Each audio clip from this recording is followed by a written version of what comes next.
ఆసిఫాబాద్ ప్రభుత్వ ఆసుపత్రిలో ఓపీ పేషెంట్ల సంఖ్య రోజు 600కు పైగా నమోదవుతున్నాయి. కొన్ని ఆసుపత్రుల్లో వైద్య సిబ్బంది కొరత ఉంది. జిల్లాల్లో పూర్తి స్థాయిలో వైద్య సేవలు అందించలేకపోతున్నారు.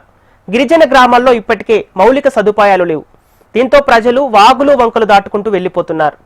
గ్రామాల్లో శానిటేషన్ పనులు అంతంత మాత్రంగా ఉండటంతో సీజనల్ వ్యాధులు ప్రబలుతున్నాయి. గిరిజన గ్రామాల్లో డ్రైనేజీలు లేక మురుగునీరు పేరుకుపోతోంది. దీంతో దోమలు వృద్ధి చెందుతున్నాయి. మరుగుదొడ్ల వసతి లేకపోవడం కూడా వ్యాధులకు కారణమవుతున్నాయి. అధికారులు మాత్రం నియంత్రణ చర్యలు చేపడుతున్నామంటున్నారు. ఎక్కువ సీజన్ వ్యాధులు ఏమున్నాయంటే చాలా వరకు వైరల్ ఇన్ఫెక్షన్స్ ఎక్కువ ఉన్నాయి. వాళ్ళకు బాడీ పెయిన్స్ కానీ హెడేక్ కానీ అలాంటివన్నీ చాలా వస్తున్నాయి. వామిటింగ్స్ మోషన్స్ అనేది కొంచెంవరకు తగ్గినట్టు అనిపిస్తుంది. కానీ వైరల్ ఇన్ఫెక్షన్స్ బాగా ఉన్నాయి. అవి ఎట్లాగో 1-2 days ఉంటాయి. వాళ్ళు తగ్గుతలేదు రిపీట్గా వచ్చినా కూడా ఒక్కోసారి టేక్స్ సమ్ 15 to 20 days వరకు కూడా బాడీ పెయిన్స్ ఉంటాయి. ఒక్కోసారి ఆకలి కావడం లేదు. అట్లాంటి ఎఫెక్ట్లు చాలా బాగున్నాయి. ఇంకా చిన్నపిల్లలు కూడా ఎందుకంటే చిన్నపిల్లలు కూడా బయట తిప్పకుండా ఉంటే చాలా మంచిది. మన్యం మంచం పట్టింది. గిరిజనులు సీజనల్ వ్యాధులతో విలవిలలాడుతున్నారు. ప్రైవేట్ ప్రభుత్వ ఆసుపత్రుల పేషెంట్లలో కిటకిటలాడుతున్నాయి. తాగునీటి కలుషితం వ్యాధులు విజృంభణకు కారణమవుతున్నాయి. అయినా కొమరంభీం ఆసిఫాబాద్ జిల్లా అధికారులు పట్టించుకున్న పాపాన పోవటం లేదన్న విమర్శలు వెల్లువెత్తుతున్నాయి.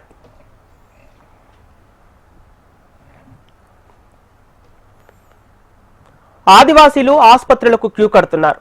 ఆసిఫాబాద్, కెరిమెరి, జైనూర్, సిర్పూర్ యు, లింగాపూర్, తిర్యాని, బెజ్జూరు, చింతలమానపల్లి ప్రాంతాల్లో సీజనల్ వ్యాధుల తీవ్రత ఎక్కువగా ఉంటుంది. ఇంటికొకరు చొప్పున మంచాన బారిన పడుతున్నారు. మలేరియా, టైఫాయిడ్, డయేరియా, డెంగ్యూ, చికెన్ గున్యాతో అవస్థలు పడుతున్నారు. కలుషిత నీరు, డ్రైనేజీ, పారిశుద్ధ్య లోపమే కారణమని వైద్యులు అంటున్నారు.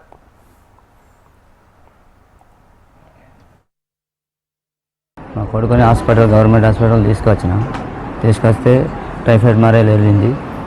జ్వరం కొంచెం తక్కువ అయింది కానీ బ్లడ్ 7 గ్రాములు ఉందని చెప్పిండ్రు. 7 గ్రాములు అంటే డిశ్చార్జ్ చేస్తా అంటే సార్ మాకు తక్కువ ఉంది కదా, వీక్ ఉన్నాడు, చేయాలని చెప్తే కుదరదు అని చెప్తే నేను మన ఎమ్మెల్యే దగ్గరికి పోయి సార్ మేడం గిట్ల సంగతి అంటే డాక్టర్ ఫోన్ చేసిండు. డాక్టర్ వచ్చి నేను ఎక్కిస్తాను, ఇలా వేరే డాక్టర్ వచ్చి డిశ్చార్జ్ చేస్తాను. ఇట్లనే ఉన్నాం. వచ్చి 4 రోజులు అయింది సార్. జ్వరం మోషన్స్ ఉండే, పర్వాలేదు సార్, అన్నీ తగ్గుతున్నాయి. హాస్పిటల్ కానీ డాక్టర్లు కూడా బాగున్నారు సార్. భోజనం అంతా బాగుంది సార్, ఏం ఇబ్బంది లేదు సార్. ఇక జిల్లా వ్యాప్తంగా ఇప్పటి వరకు మలేరియా 32, వైరల్ జ్వరాలు 3000 కేసులు నమోదయ్యాయి. ఇందులో 35 డెంగ్యూ కేసులున్నాయి. వీరు కాక ఇంకా ప్రైవేట్ ఆసుపత్రుల్లో ఎంతో మంది చికిత్స పొందుతున్నారు. 2 నెలల్లో డెంగ్యూతో ఒకరు, తీవ్ర జ్వరంతో 2 చనిపోయారు. తిర్యాని మండలంలో 2 వైరల్ ఫీవర్స్ తో మృతి చెందారు.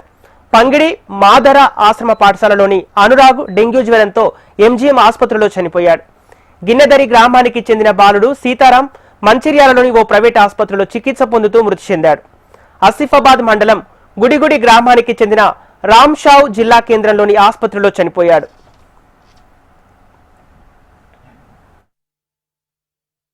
ఈ సీజనల్ వ్యాధులకు సంబంధించినటువంటి సమాచారంలో ఎవరు భయపడాల్సిన అవసరం లేదు.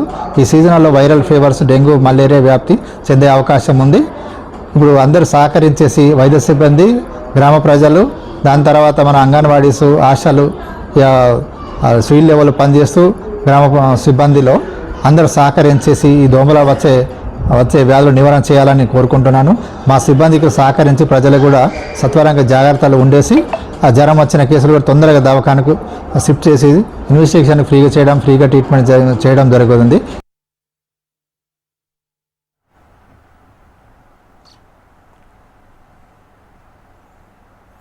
సురక్షిత తాగునీరు అందించడంతో పాటు పారిశుద్ధ్య చర్యలు చేపట్టాలని గిరిజనులు కోరుతున్నారు. గూడాల్లోని ప్రజలకు వైద్య శిబిరాలు ఏర్పాటు చేసి మెరుగైన వైద్యం అందించాల్సిన అవసరం ఎంతైనా ఉంది.